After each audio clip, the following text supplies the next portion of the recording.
Habari ndugu mpenzi wa channel yako pendwa ya Bongo Money. Basi leo imekuwa ni siku nyingine tena nzuri ambapo tutaenda kujadili masuala ya biashara za mtandao, especially mitandao ya kijamii kama vile Facebook, WhatsApp na Instagram, ambako sasa siku hizi kumekuwa kuna wimbi kubwa sana la watu ambao wanafanya biashara huko, lakini asilimia karibu 80 ya watu katika 100 hawapati wateja au hawauzi kabisa, kwa sababu kumekuwa kuna changamoto kubwa sana ya watu kukosa elimu ya kutosha. Lakini nikukumbushe kwamba kabla sijaendelea mbele na kuelezea vizuri sanjali na hayo, sisi kama Bongo Money tumekuwa tunatoa mafunzo mbalimbali ya namna ya kufanya kazi mtandaoni, especially biashara, lakini pia kujifunza kazi za online. Basi ni nafasi yako ya kipekee pia, kama ni mara ya kwanza unajiunga nasi, basi usiache kusubscribe, kucomment pamoja na kushare ili watu wengine waweze kujifunza. Lakini pia kama wewe binafsi unapenda kujifunza na kuchukua kozi zetu au program zetu ambazo tumeweka za masterclass, namna gani unaweza ukatengeneza kipato au ukaingiza pesa kupitia biashara za mtandaoni, especially tena kwa mtaji mdogo tu kuanzia shilingi 10,000 na kuendelea mbele. Hata mitaji pia 5,000 unaweza kukutosha kabisa katika kufanya hiyo kazi.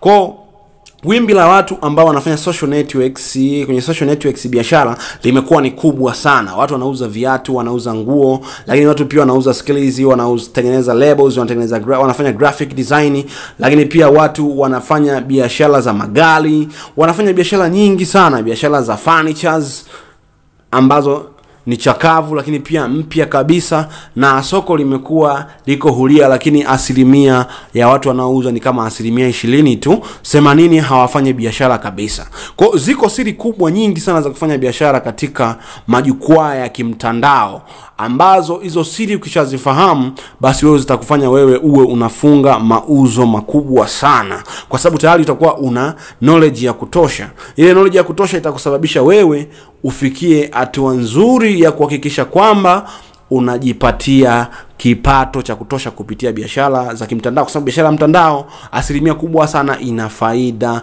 ya kutosha. Unaweza kuchukua labda bidhaa ukawa umechukua kwa bei ya jumla shilingi 5,000, unaweza kuuza hiyo bidhaa 8,000 mpaka 12,000. Kwa sometimes inaweza kuleta mtaji kwa mtaji, kwamba ile hela ulioweza kujumua bidhaa pia ukaipata double. Lakini pia siku hizi kumekuwa kuna delivery, watu wanatuma mpaka mikoani, sehemu za jirani wanasambaza. Kwa soko limekuwa ni ulia. Lakini je, hilo soko unalifanyaje? Kwa unahitaji siri ambayo uipate ili uweze kufanya soko hilo kwa uzuri kabisa. Lakini kwa machache kwanza kudili nayo pia, kwanza unahitaji kufanya matangazo ambayo tunaita sponsorship, ambayo hayo matangazo ya kulipia, pia unatakiwa uyafanye kwa formula nzuri ili uweze kufanikiwa. Uweke shingapi na pia uwe na malengo mazuri namna gani utafanya. Kwa viko vitu vingi, moja wapo ni hili hapa ambalo nimejaribu kulizungumzia, na kama utakuwa unapenda sana kufanikiwa na unatamani sana mafanikio ambayo uyapate kupitia biashara ya mtandaoni, uwe unafanya huduma mbalimbali, ziwe huduma za afya, uwe huduma za uchumi, ziwe za kilimo, za kuuza madawa mbalimbali za kikemia, basi njoo na kukaribisha kabisa katika kozi zangu ambazo nazitoa kwa njia ya mtandao, ambazo zitakusaidia sana. Zimekuwa zinawasaidia watu wengi, na watu wengi wamekuwa mashuhuda kwamba channel ya Bongo Money imekuwa ni channel ambayo ni mwarobaini sana katika kuhakikisha kwamba vijana wengi wanajinasua katika wimbi zito la ukosefu wa ajira na kujipatia ajira baada ya kupata maarifa ya kutosha ambayo yanasababisha watu wajipatie mafanikio kupitia hizo kazi za mtandao, especially social networks, business ambazo zinakuwa zinaendelea. Basi watu wanafanya biashara, na katika kufanya biashara kuna njia mbalimbali, lakini kuna njia ambayo unaweza kuifanya kwa kupitia kulipia matangazo, lakini pia ipo njia ambayo unaweza kufanya bila kulipa matangazo, yani tunaita free. Yani for free pia ukatafuta wateja na ukatengeneza base nzuri, baadaye ukawa una kitu kizuri. Kwa mfano kuna watu wengi sana ambao wamefanikiwa kwenye biashara za social networks. Sitawataja wote, lakini kuna Mystic Collection, kuna dada mmoja huwa anauza duvets, anauza mashuka. Pale amekuwa ni mtu mmoja wa mfano, unaweza kumtafuta.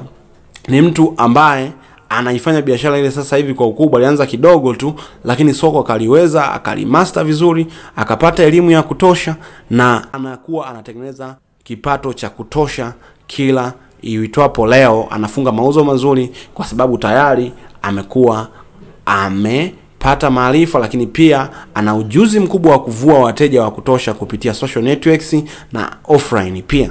Kwa hivyo ni vitu vya msingi sana ambavyo unatakiwa kuvizingatia. Watu wengi sana wanafanya kazi za online, lakini pia wana share sana vitu vingi kwenye groups, wana share kwenye posts mbalimbali, kwenye stories, lakini hawafanikiwi kwa sababu hawana elimu ya kutosha na hajui aposti wapi, wateja wake ni walika gani, wanatoka wapi, wanahitaji nini wateja kwa sasa. Hicho ni kitu ambacho watu wengi wanakuwa na feli sokoni. Kwa ili kujiondoka katika janga hilo, kutoka katika 80% za watu wasiofanikiwa katika shughuli za kimasoko, especially katika social networks, kwenye majukwaa haya ya kijamii, basi hebu chukua hatua ya kuchukua namba yangu hapo, tuwasiliane ili uweze kujinyakulia programu ambayo nafundisha namna ya kufanya biashara kwenye mitandao ya kijamii. Itakusaidia sana, na sasa hivi kuna bei ya ofa kabisa ambayo naitoa. Watu wengi wataweza kunufaika, especially wanachuo, lakini raia wa kawaida, wapambanaji, na haihitaji elimu kubwa sana. Pengine ukaogopa kwamba inahitaji elimu kubwa sana. Hapana, inahitaji tu uweze kusoma, kujua kusoma na kuandika. Ni elimu ya kutosha kabisa ambao utaweza kujipatia hiyo programu na ukajifunza vizuri kutoka kwa mwalimu wako, Mwalimu Baraka Lucas, ambaye anakuwa anafundisha kila leo. Asante sana kwa kunisikiliza. Kama ni mara ya kwanza, basi usiache kucomment, kusubscribe pamoja na kushare ili watu wengine waweze kunufaika. Hebu nakuomba, kama ni mara ya kwanza, lakini pia kama ni mwenyeji, unaweza kaandika hapo changamoto gani unayokutana nayo katika biashara yako unayoifanya kwa njia ya mitandao ya kijamii. Basi nisiwe na maneno mengi, karibu sana uweze kujinyakulia programu ambayo unaweza kuitoa. Nikutakia wakati mwema na mafanikio ya kutosha. Unastahili mafanikio katika maisha yako. Niseme tuonane wakati ujao.